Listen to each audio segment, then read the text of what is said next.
Production. Yo tipe, momola boss. Baby, kada to titisa usuzona wele. Kada to shandise ngemari ya Obama usuzona. Ayo ijipaze gaga.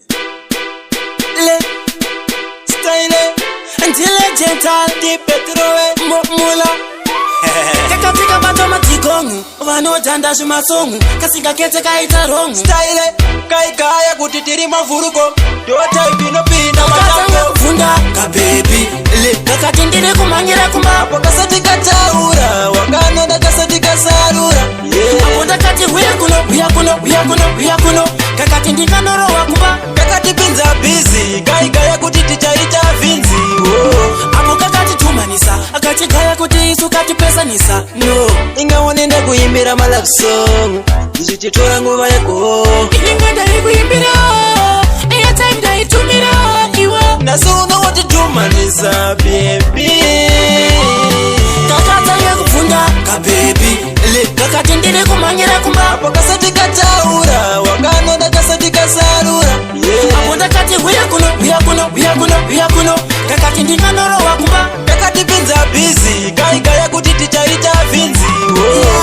Kwenye kuda maselepo ukati zvino ndava kuda wachango buda ndepfule manje ndiriwe kumamura ande itiese ndemari hopo mudura Style baby niniti petrowe. Yaunona yese ana airowe. Ingawanita yenda kumasowe. Uchinzi uchaita misisi tirowe. Kakatanga kufunda Ka baby. Le kakatindire kumanyira kumbapo kasati kataura wakano da kasati kasarura. Apo ndakati huya kuno kakatindika noro wakumba Kakati pinza busy kai kuti tichaita vinzi. Apo kakati tumanisa akati kaya kuti isu kati pesa nisa No, ingaonenda kuimbira my love song. Ichichitora nguva yako. Ilinga ndari kuimbira airtime ndaitumira iwa Nasuno what to do manisa baby. Kakatanga kufunda Ka baby. Le kakatindire kumanyira kumbapo kasati kataura wakano da kasati kasarura.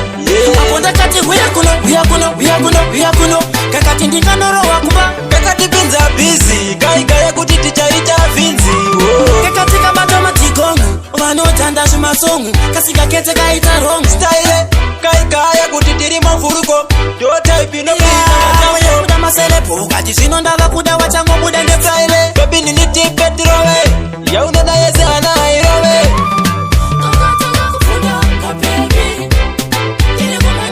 Apo kasati kataura wakano da kasati kasarura.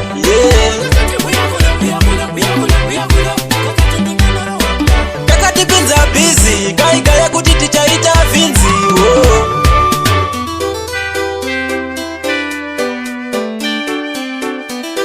Yo tipe, momola boss.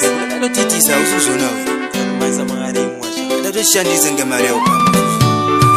Jipaze gaga